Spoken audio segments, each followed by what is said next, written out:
We're going to talk today about news engagement with the third sector, basically how news institutions engage with communities and universities. We'll just give a bit of background about ourselves. My name's Gary, I'm based at Leeds University in Northern England, quite a cold place. We used to have a really good football team a long time ago. But anyway, we're sort of like business people in a way. We're both business academics, but we're quite fascinated in the last few years about actually looking at how business can actually engage with communities, or the lack of, or if you want to call it the lack of engagement from business departments in universities with communities. So we're very much looking at that kind of like revisionist stream of actually seeing how we can maybe tap into the potential of communities and actually, instead of in the past of just exploiting community information, using that information to try and stimulate some regeneration and development. Okay, I'm Anita Greenhill. I'm from Manchester. I don't think I have much more to add. My background's a bit more sociology, so that's part of the reason it's feeding into trying to explore communities. This particular project, I live in inner city Manchester. You might have heard Moss Side, Hume, these places. So I'm quite active in my own community and very much listening to people how they feel about the relationship, because the university is right on our doorstep and some big changes have been happening recently. There's multi-million-pound redevelopment of two universities encroaching out into the communities, and there's been a lack of communication, consideration of the impact, and the project sort of stimulated my ideas of, okay, if all this is happening, how and in what way should the media be playing a relationship between the two parties that are involved? So the university has a big agenda about engaging with universities. So we explored that and to see how successful or problematic it's been. Okay, so what we're basically going to talk about today is this National Coordinating Centre for Public Engagement. I've got my false teeth in. We've got just a small little project which we used to develop the work. And basically what we're trying to look at is really this just the role of local news media. How does it actually link between, bring together information, knowledge, and the work of the universities, which have been traditionally very much islands, islands of development and islands of activity, and actually how we can actually transfer that across and interact with the community. And the idea was actually how the news media, local news media, can actually try and pull these two things together to build this interaction. And there's a report we've actually done on this, which we've actually written up, and it's available at that website. So you've all got a copy of the slides. You can easily access the site. Okay, so after the project, we thought that we'd try and model some of the ideas to see if we can get a clearer picture, cutting away some of the mess about the relationship between different types of communication that's been going on. So the model is talking about media, and what we can see is that it's not just about news as exciting catastrophic events or gossip, but we're seeing that there's, particularly at the community level, a variety of types of information, and very much more makes sense. There's more emphasis on entertainment. So within the news front for local areas, it's not just about things being good, things being bad, but they also have to stimulate you in various ways, make you happy, interested, and the whole branch of what's being considered news is starting to emerge. We see young people, for example, not just young people, but everybody, also interested in happy slapping, sort of looking at when people are hurting themselves, slapstick humour. It's all being incorporated into how people view news and what's entertaining. So what we've looked at is both serious news. So there is hard-hitting stories when you've got, for example, muggings and the death of dignitaries, things like that. Of course they're newsworthy. But also we have less things, or things that are not so globally popular, so you can create a sort of difference or separate out the types of news. And then we also feel that within the community a variety of news sources are being drawn upon. And if you break them down, it includes newspapers, very much now a lot more online surfing, looking around, looking at entertainment news. This is why we featured entertainment as a large component. Still radio, local television, and other forms of mass media. Okay, that's good. Cheers. So basically, we've got this kind of like not sauce what you put onto your fish and chips, but what we call a news source, and actually getting the information back. And what we're trying to say is really, where's this news coming from? How does the environment link to each other? What is the interaction? So really, the news source is really the interacting, mediating variable, which is bringing the environment, the community together with the university. Now, the big issues, the massive issues, is that these things now, these universities are massive, big, I'd call them corporate businesses. You know what I mean? Very strong brands, very, very powerful commercial units making billions and billions of pounds. The University of Manchester is bigger. It's got a bigger turnover than Manchester United Soccer Club. So it just shows you these are massive, powerful economic forces bringing in millions, in some instances even billions.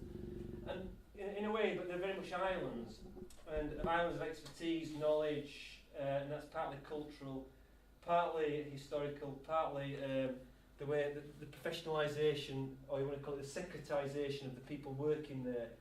So I think what's happened since the 1960s, this is just the elements of the UK which I've lived in, I've lived there all my life, is that the universities have moved away from the communities, no doubt about it. And a lot of these universities were actually set up to serve the community. You know, in Manchester, Salford, Leeds, these kind of northern universities were, you know, were very much set up to try and work with communities and to regenerate and redevelop. But they've pulled away.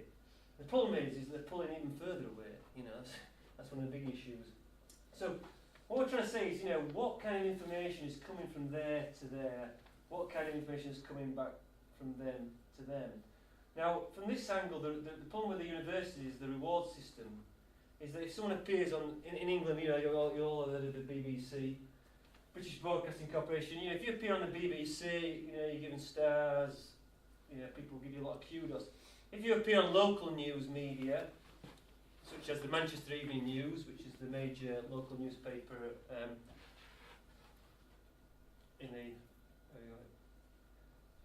major local newspaper in the Greater Manchester area, and the second biggest in the UK, it's not got the same kudos. So what we're trying to say is that the news has got less kudos here, and the amount of impact it's got there is also questionable as well. So we're very much interested in that news trying to permeate between those two different entities. I'm just going to keep on. Yep. So basically, what we're trying to do today is to look at some of these questions in which we want everybody to participate in with as we go along. Why do universities continue to follow a traditional approach to news dissemination, even though we're living in a globalised, big data, smart city, technological age, a huge amount of information? What are the similarities and differences in the underlying understanding of universities and local communities towards local news? Universities do have some long-term and existing relationships with the local community which are long-term. However, there's a notable shift towards more short-term project-driven activities with communities. Why is it that time and location play a significant role in news sharing and relationship building? And in what ways does the modern age of digital access and technological infrastructure, which is going to grow and grow with big data, play a significant role in the way universities are and are not engaging with their local communities? So today's presentation is really trying to answer those 5 questions. Going wrong way again. So the first question, why do universities continue to follow a traditional approach to news dissemination? Now, what we looked at, and when I went in and started speaking to both the university in Manchester as well as the community, the first thing that hits you in the face is the type of structures that are in place. Big, huge buildings, huge amounts of people storing all their knowledge in libraries. It's all very structured, very, very systematic. Now, in the communities that I've been involved with who are doing projects, one of the first things that they spoke about was the problem of getting paid. So even when you're lucky enough to get some sort of grant or financial relationship with the university happening, how do you actually get the pay system to work? Often universities are paying monthly. They can't break into the system because it's all set up under computer processes. For the community, a number of people were trying to break out of unemployment. So they will only pay you either at the end of the project, which meant somebody on unemployment benefits loses their benefit because it immediately impacts. They don't have the capability to be able to understand and then react to that problem. So a number of these issues are still entrenched, and there's a reluctance on the university's behalf to change this or to consider some of this relationship. So it was one of the major first findings that we found, and we think this is interesting not only in itself, but also if you're going to have a communication engagement process or underlying of in community engagement, this has to change. There has to be some thinking about reapproaching some of these things. Okay, so we've got a little picture from Lord of the Rings, which it's kind of like topical.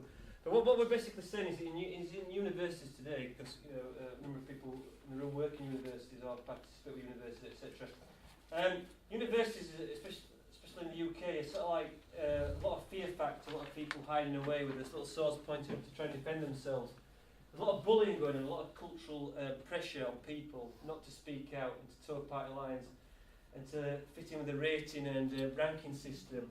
So this hawk thing here is like the managers in universities going around where everybody hides away.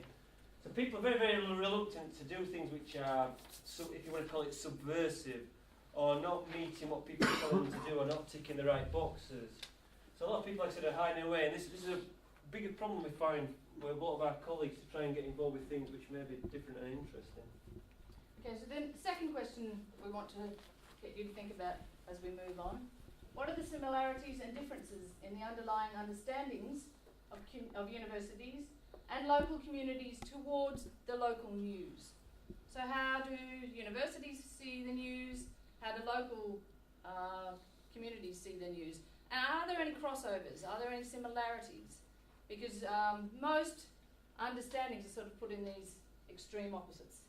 This is for us, this is for them. This is good, this is bad. This type of relationship often has to be thought about. Okay. So if you think about local communities, there has been a big shift. They're starting to not only draw on traditional practices, music magazines or small newsletters that go around specific community groups. There has been a shift to go digital. So what we've seen in exploring hyperlocal news, for example, a very important issue for most local communities is local news. They want to know and understand things that are happening directly to themselves. So it is important, it remains important when things aren't working, when they are, when you know the people involved with the story. So this is important in terms of local understanding. Let's just, we'll have to copy it again, right? Oh, no, that's all right. So the link is an example of one type of local media group. I think if you click on the... Is it copied? It's on this other here. And then... Oh, yes, right, yeah. Okay, so choosing it. Yeah. Okay, so this is one example, if you get an opportunity. It's quite a well-funded European local media initiative. And if you look and get a chance to flip through further, you can see citizen journalism starting to spring up. So people writing about specifically what's going on within the community and finding often there's been an attack on journalists, their skills are being degraded, if they're given journalism outlets, they're often having to feed into the bigger news agenda. So there's been a bit of a gap or a schism between what big multimedia moguls want versus what local communities can present. And so there's some interesting growth happening in terms of people wanting to get local news out, going beyond just traditional ways of doing it.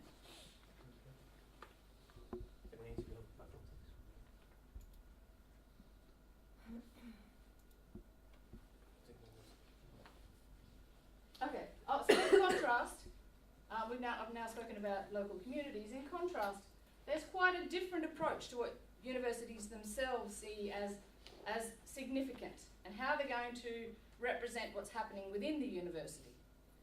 Two major issues. One is their international research profile. And this is dominating often 3/4 of what they want to be presented in the news. And we see if we go to the Manchester, because we're talking about Manchester, if we go to the website, even though we're talking about our city is thriving, very quickly we'll come across this is the other position, students. So there's two things that the university sees as important news positions. One is their international research profile, one is their relationships to students. So anything to do with drawing more students in, anything that has the Vice Chancellor going out and kissing local babies, it's only about sort of the local relationship in terms of can we capitalise on having a nice smooth relationship. Either we want the appropriate students coming to our institution, or we want to, for example, in Manchester, if there's a wild drinking night, the kids have all been out, some sort of upturn problems from too much alcohol or, you know, having a good time, the university very quickly swings into covering that up. It's all about, they will quickly show how, in contrast, how many children from the local area have been brought into the community. So you may get a small indication that there's been something happening, but the media departments that I spoke to said, oh no, that half of our time is built or about maintaining a calm relationship with some of the student ghettos, and the other part is the very much even part of their budget is now paying people to be the mediator between local communities and trying to access that type of information before it gets into the press. So it's very much about controlling. There's a very big controlled element about the relationship between students and the university profile or this international research profile. Okay. So there's a big wooden oak door here. So great door. It's not my door. She was my door, but. Universities and local communities do have long-term existing relationships. However, we find that one of the problems is that if you're in the community, or I've got the restart button on again, mate. Quick restart. But they're wanting some kind of door, you know, some kind of entry point into the university. Just this massive island, this big fort or castle, if you want to call it. There, you know, what is the entry point into the university? What is the door? Something they can identify, or something where they're welcomed and feel warm and they don't feel threatened. Because a lot of people in these local communities have had my sister included, have had a very, very bad experience of education, you know what I mean, from a young age. So like my sister here never goes back to school or anything, she has no interest in schools. But their experience, but what I'm trying to say is that people like that out there who, you know, just can't see what a university is for really, they just can't see the relevance of it, and they feel threatened by it, they just don't feel that there's a good entry point. And it's like with the community projects, and trying to find that door is a very, very difficult thing to establish, I believe, for projects. So importantly is considering the relationships. Relationships both between the community, what's happening within the community, but also if there can be relationships built between large institutions and small local issues, local people. So we found that it's quite intricately woven. The relationships, particularly with long-standing communities, have long histories. Family connections that have gone through a lot of time. People who've gone to school, they've married into marriage. There's a length of history and relationship that's being built. So this sometimes comes in contrast to the relationships that are being built within a university institution. So you've got relationships between academics. You've got relationships between the student and the academic. But there's quite a big difference between a community in which lives supposedly in quite close relationship to a community. So the two forms of community are quite different, and there isn't clear bridges often between. There are, you know, I'm talking as a generalisation. There are some academics like myself who live locally, but the majority of the cases is they tend to live in Manchester anyhow, the local communities are quite poor. So a lot of the academics are living quite out of town in the more plush areas like Didsbury and Cheetham Hill, and so there's not even these relationships between academics on campus and the potential to build relationships with local communities. So it's quite a, it's not the norm. And this is another problem that we think needs to be considered. How can these relationships be built? And of course we know relationships take time. It's not going to be something quick. It's not all problems, is it? You know, we'll go a bit more to some solutions later on. There are some opportunities as well, because it's a very much a fragmented landscape what's happening at the moment. So there's quite a lot of opportunities. We'll go to those a little bit later. But why is why is it that time and location play a significant role then in building these relationships and news sharing between communities and the university? So again, when I was studying the local area in Manchester, I don't know if many people have been to Manchester. If you go to Hume, under this bridge is the Princess Parkway. So there's a massive highway that traditionally separated the campuses. And many people that I spoke to spoke about this bridge as the representation, the metaphor for their relationship between the way they see the university and the possibilities of building relationships, building a bridge. They were talking about many of the students. They felt they would never cross that bridge because they felt that on this side of the bridge is very, very scary. It's where all those gangs, drug-taking, evil people are. On this side of the bridge is a lovely, clean institution. So there are very real metaphors or very real and established ideas that get ingrained with physical locations, spatial temporal barriers that people then build up with legends and talk and reconfirm this over time. So for local communities, obviously volunteer time is very, very, very, very valuable, flexible and transient. But a lot of it's not really reported very well in both local media and from the universities.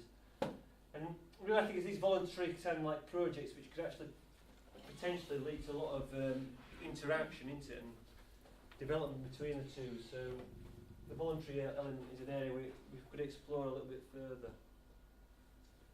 So as an indication that some of the quotes that I've had from people who I've spoken to, thinking about news and how it spreads out and can it cross over the difference between large institutions and communities.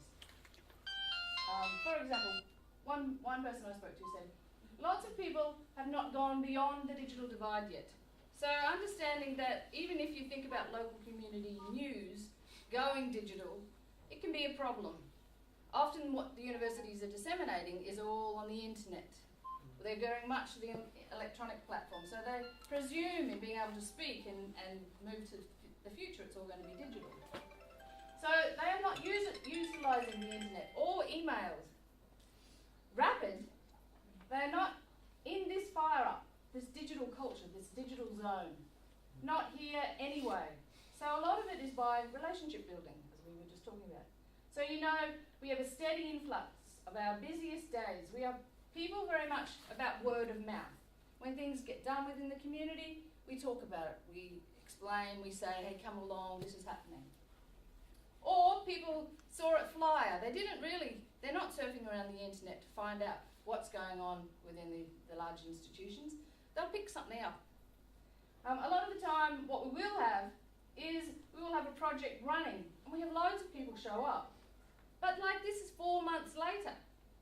So it has to have this very slow trickle effect. If it's not through word of mouth, people will see a flyer that's been up on a board or within a community centre 4 months after it's happened. So there might be an interest. But there's still a misunderstanding about the relationship of how slowly it disseminates out into the community. Yeah, and I think in the future, this potentially the information divide between the professional elites and communities is probably going to grow more and more, because in the UK the plans are to invest. We're doing some work with IBM.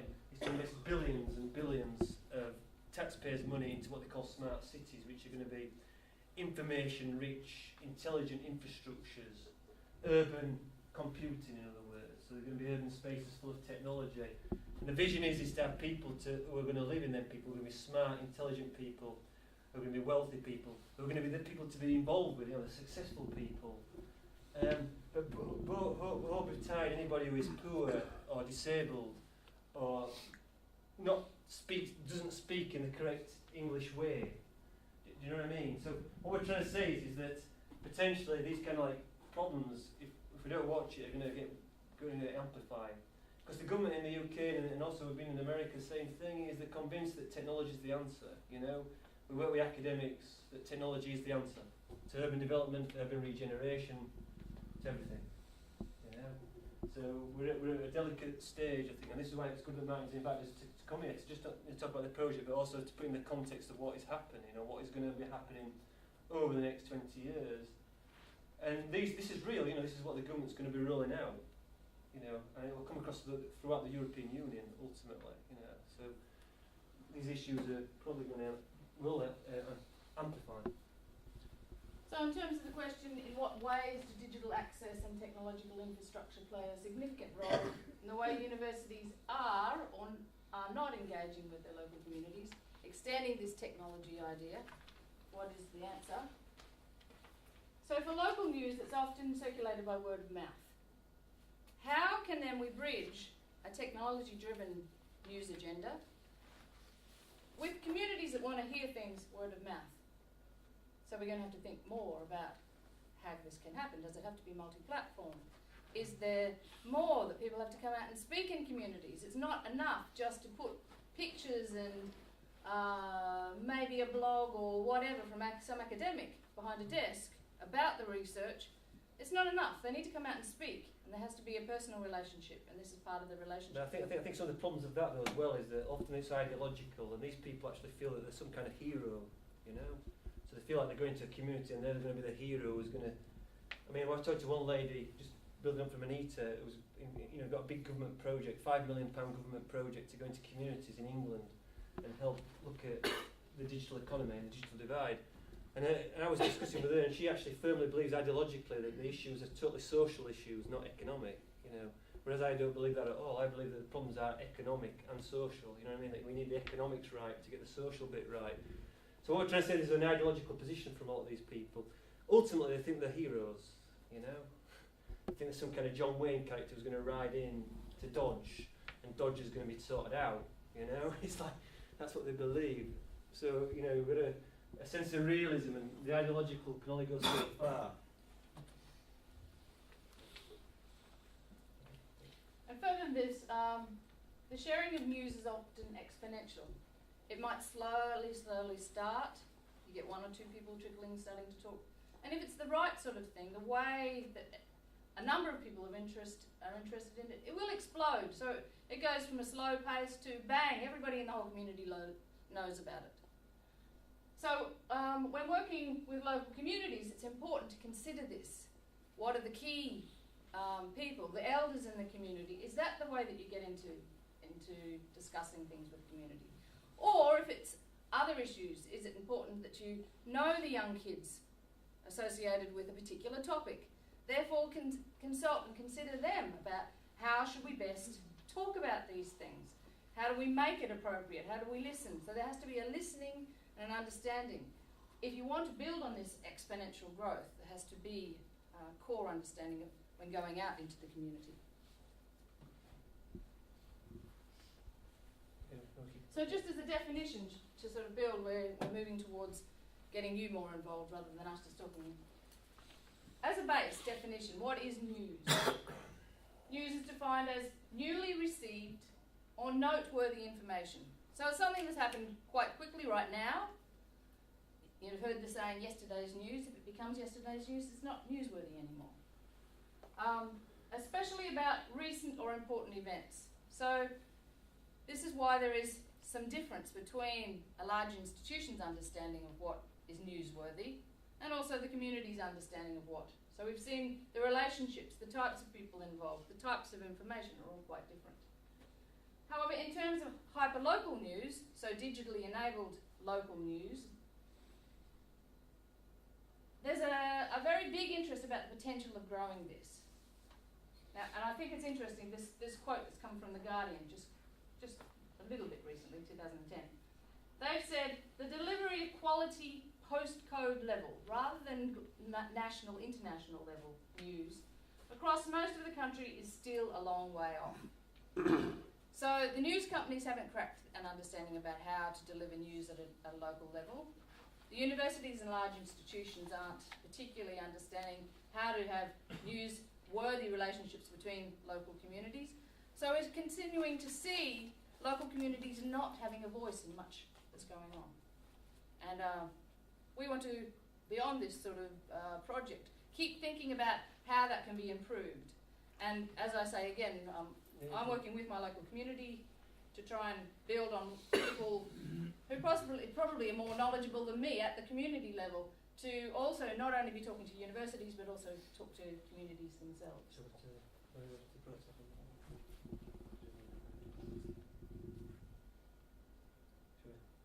leave that bit? I think we're going to the prototyping bit now and then we can go back to that. Right. Okay. So what we're quite interested in, what we're going to do now is we're going to do a bit of activity work here, and we'll go back to this. If we get some time, we'll go back to the presentation. We're quite interested. We're quite interested in what we call prototyping and prototyping the future. By prototyping the future, we're interested in looking at not predicting the future, but actually trying to do something where we can look at the social, economic, and ethical consequences of an action or an intervention. That could be an academic intervention. And we're interested in actually trying to shape or frame an agenda, how something may evolve. So that framing of an agenda may be something like, how could universities interact better with communities? How could they interact and engage? And could we frame an agenda where universities are actually not just exploiting from communities, which we've tended to see for the last 40 years in Europe, UK, Ireland and America, and if you've been reading a lot of your literature, a lot of it's exploitation. And I come to your community so I can take from you, I can go and write some nice papers and get a lot of money, get promoted. Yeah, because I'm not a very successful academic, So, well, you know what I'm trying to say, but this is what we see, don't we, really? This is the game, ultimately. So what we're saying is, can we frame a new agenda where actually we can build, the academics can contribute to something which builds something tangibly in terms of the community. So this is framing an agenda. Now, we cannot solve all society's problems, can we, overnight? We're not John Wayne or one of these heroes. But what we can do is try to look at different specific micro issues, little things, little issues, little change catalysts, which can actually, ultimately all these little catalysts can actually lead to a bigger change if we keep pushing. So what we're planning today, and what's linked to this, is what we call this prototyping process. Prototyping, where we look at developing a prototype. Now, this prototype is a mixture of things which are all learned in theory and academic work, but ultimately also part of that theory and academic work is what we call a narrative imagery. A narrative imagery, where you yourselves write a narrative. Now, this could be, in the past we've used people to write stories, fictional stories, do artwork, but today we're going to do a little exercise, which is going to be you writing for us in small groups. We'll divide you into small groups. A narrative, which is going to be based on a video we're going to show you. So what we're going to do is we're going to show you the video. Okay, we're going to play the video to everybody. Then we're going to ask you to spend 5 minutes to write a narrative. And then 5 minutes after that to write another narrative. So we're going to have 2 narratives. Are we going to get them on their own or in groups? Probably in a couple of people together. Okay, a couple of people. We'll explain it. So we're going to write 2 narratives. One's going to be a community narrative. So you're going to write a short journalist piece, narrative, a written narrative, which is going to have a headline, basically a stream of consciousness, a stream of thoughts. You're going to articulate what you see in that video, right? And I want you to write it and report it. And we're going to video it out. So we're going to invite everybody to come to the front. Invite to the front the groups, and you're going to report that to everybody else. We'll select a few, we'll pick two or three. We'll try and get everybody on at some stage. So one of these narratives is going to be the community, right? So you're going to write the piece as if you were reporting that to your fellow members of the community where you live. Okay? That's the first job, so write the narrative in response to the video for the community. The second one is I want you to then try and articulate it using language you would deem appropriate if you were working for a university. Okay? Or if you're not in the university, a major professional organisation like a council or local authority. So then you're going to report to some senior figure in your university or your council, and I want you to articulate it in that language, okay, which you would present to those people. Is that okay? Is there anything you want to add? So, just one other thing. We're going to show you a little video about riots. Now, I don't know what it's like here in Ireland, but there's again a big fear that more riots are going to happen in the UK. Poverty is getting worse. We're about to have a VAT increase. I don't know if you've heard there's changes of the welfare system. All of this is due to come after April. So we've had a cold winter so far, lots of snow, everybody's buckling down, and everything's fairly quiet at the moment. But if we get a hot summer, if we get lots of people hungry, having to pay extra, they're now going to be paid monthly rather than fortnightly, there's a big worry that people are going to get out in the street. The problem when people start mulling and walking around the streets is they get the opportunity to speak together and start to say, I'm sick of it, and an anger builds up. So there's some really fear by universities like Manchester, understanding if the communities kick off again, what's going to happen. So I think this has a little bit of a historical significance because it's recently happened, but there's a big potential also that it's going to be happening within the next 6 months, or at least not. So what we're basically going to show is what happened in Manchester near the universities, isn't it, in 2011? Yeah. So again, referring back to, if you can think, and you all here live on the border of a university, but think about the relationship between civil unrest, if it kicks off, what does it feel like as the community? And then also what happens from the institution side. Is everybody okay with that? Everybody get what they're doing right? So we'll show the video and then get people to work. We'll get you working in pairs if that's okay. Yeah. So get the video on it.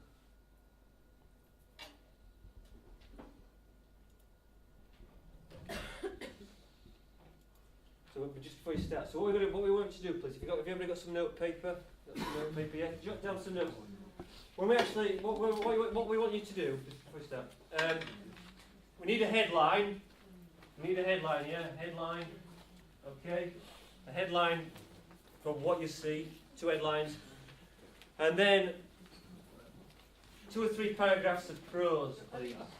So a written narrative, 2 or 3 paragraphs of prose. One is for the community, one is for the university.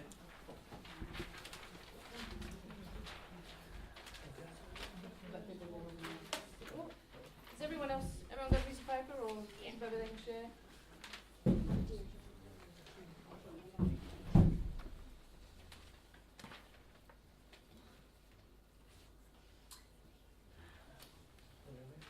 No, just wait. There's a bunch of pens there, so anybody, you're all okay?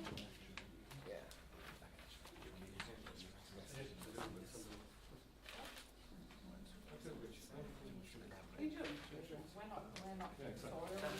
Let's go. Right, so everybody okay? Everybody rigged up? Yeah. Video on? Everybody right? You alright?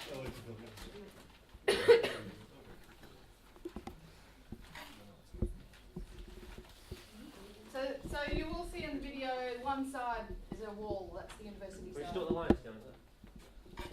Lights match?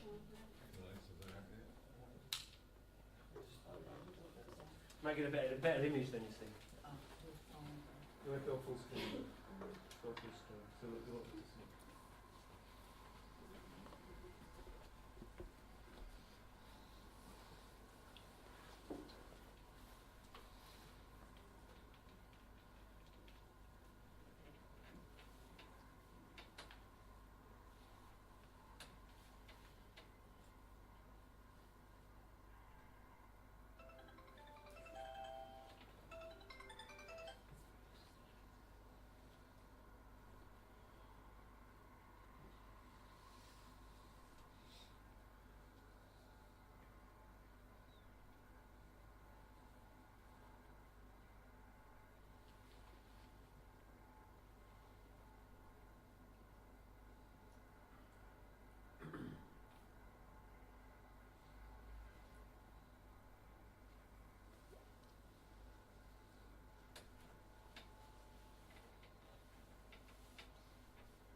take your time.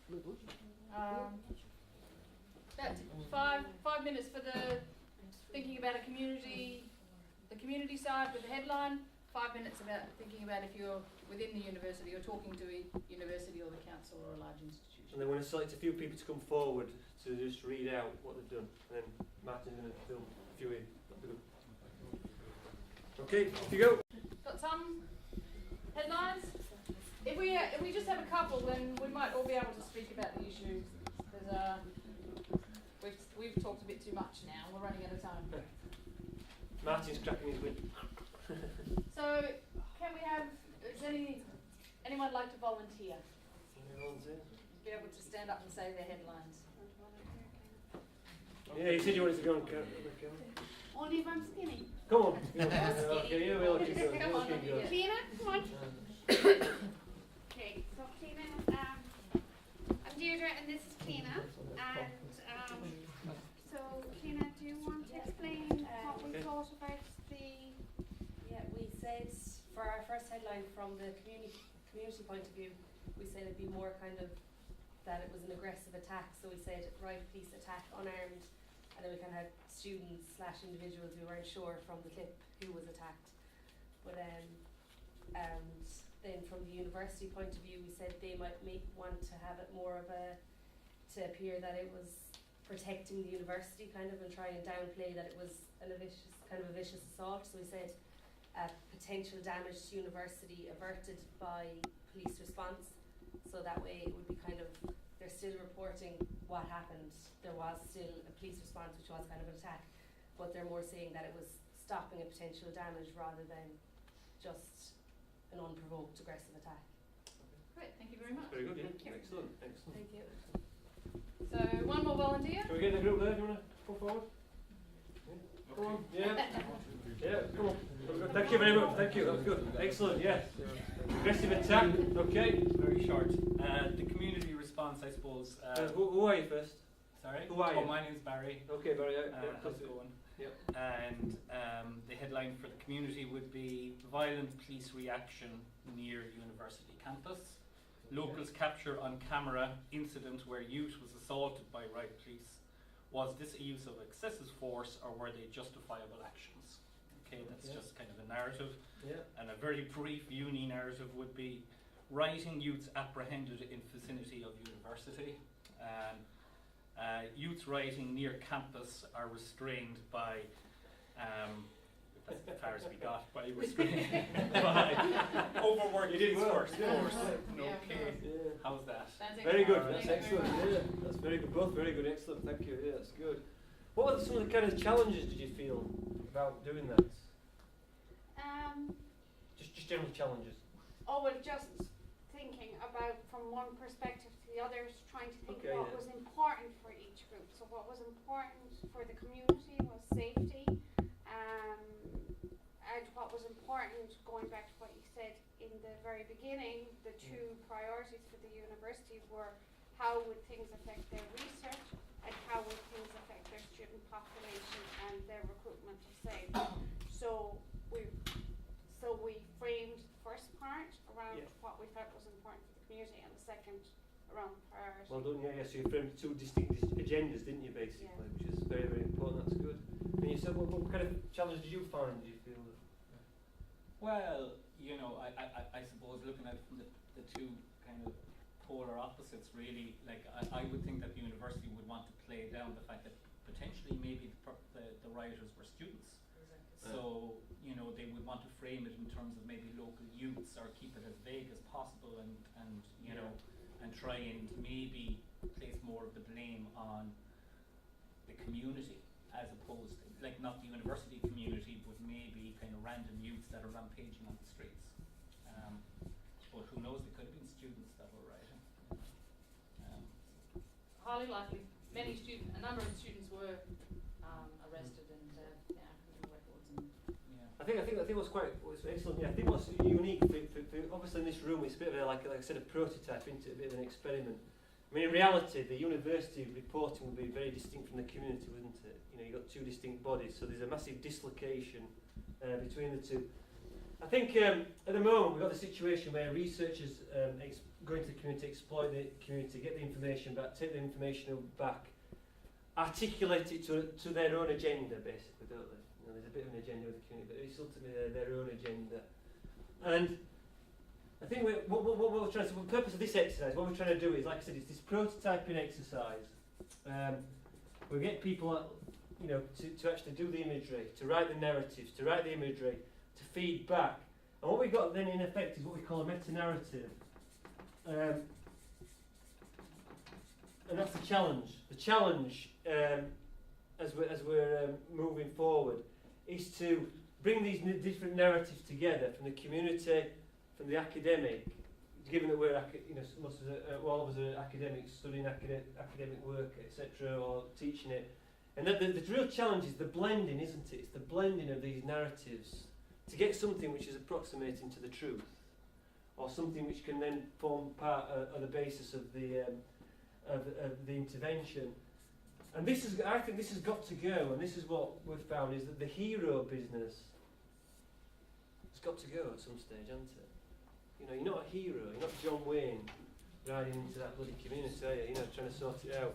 So what we're trying to say is that it's this blending, this meta-narrative elements, putting all the things together, where we can believe that there could actually be some sort of like prototyping, small prototypes of community, economic and social regeneration. And the news is vital because the news is the bloodstream of the community. It's the bloodstream, isn't it? And especially as we're entering more and more into this digital age, big data, smart cities, urban prototyping, urban technological infrastructures, information and data is going to become increasingly more the bloodstream of these communities. You know, the governments are pushing it in Ireland, in the UK, all over the world, that information-led, digital economic-led technological change is the future of these economies. You know, manufacturing is not going to come back. You know, we work with people who think it is, but it isn't, is it? And I think everybody in the right mind knows that we're never going to have manufacturing coming back as our economies become cheaper, but it's never going to be on the scales which we've had in the past, the 20s, 30s, 50s, 60s, 70s. It's never going to be on the same scale. So what I'm saying is that people looking for the future of society and the future of the economics, and what the governments are saying now is the digital economy, technology is the future, and what we're saying is that that's got big implications for the news and how news translates into economic and social regeneration, links to the researchers, links back to the community. And also, on top of that, it's opening up dialogue. So starting to speak, starting to understand that there's a relationship between research and this sort of location is really important. Interestingly, the things that you just drew out, core issues both for the university as well as the local community, safety. Understanding what the safety for students are, for local residents. And the other thing that clearly came in your two positions was notions of what is the community. So big institutions and the university have to start to understand they are within or have a role to play within the existing communities. So to see the communities as linked, not islands, as Gary spoke about before. So in opening up some of the dialogue, we can identify issues such as safety, concern, buildings, sharing of knowledge, not locking things down and isolating away. So I think that's very important. Questions? Open up to questions. We've got time for some questions, Martin. Yeah. Anybody got any questions? Just wondering, have you considered another level up again, which is that, you know, you're talking about academics coming under pressure from universities to meet a particular set of criteria, and I don't disagree with you on that at all. I think it's a very valid point. But equally, universities are also subject to external funders' criteria, and those external funders, it seems to me, probably see the local level as a non-issue, and to be honest with you, don't value the national level as much as they do the international level. For them, it's international research that matters. Increasingly, it's international students that matter as well, where teaching is actually seen to be a feature of their concerns at all. But so, change, so universities in turn. Well, the model's unsustainable, isn't it? I mean, I talked to last week. I was talking to the second most successful computer scientist in England, a guy called Nick Jennings. He's one of the fathers of big data, which all these companies are talking about. And he's really worried about the future of the UK technological base. He teaches classes of 100 students, and 2 are from the UK, and 98 are from China and India. And you've got a government pushing that the future, and also in Ireland, as I say, they're pushing that the future is going to be the digital economy, and technology is going to grow these societies. So one thing is your question. I think it's right, but ultimately, partly right, but partly I don't agree with him. The bulk of the budget into universities in England and Ireland and Europe is from teaching. Right? There's no university in Europe which can survive on research alone. In America, yes, but not in the UK, not in Ireland. They need a teaching budget, and you find when I talk to students, lots of students, when I'm travelling, a lot of them are bored of what they're getting, and they don't find it very useful, and they don't find it very, very relevant. So there's issues, you know what I mean, coming across all different directions. And we were having this discussion with Martin earlier on, in that education is about giving, ultimately. It's a charitable job, whether we like it or not. The best teachers are people who can give more to people, yeah? The trouble is that a culture's grown up over the last 30 years which is about taking. And the most successful academics don't give anymore, they take. That's what I believe. Well, I think that there's value also in the local. It's neglected or now non-understood. There's so much already intellectual capital.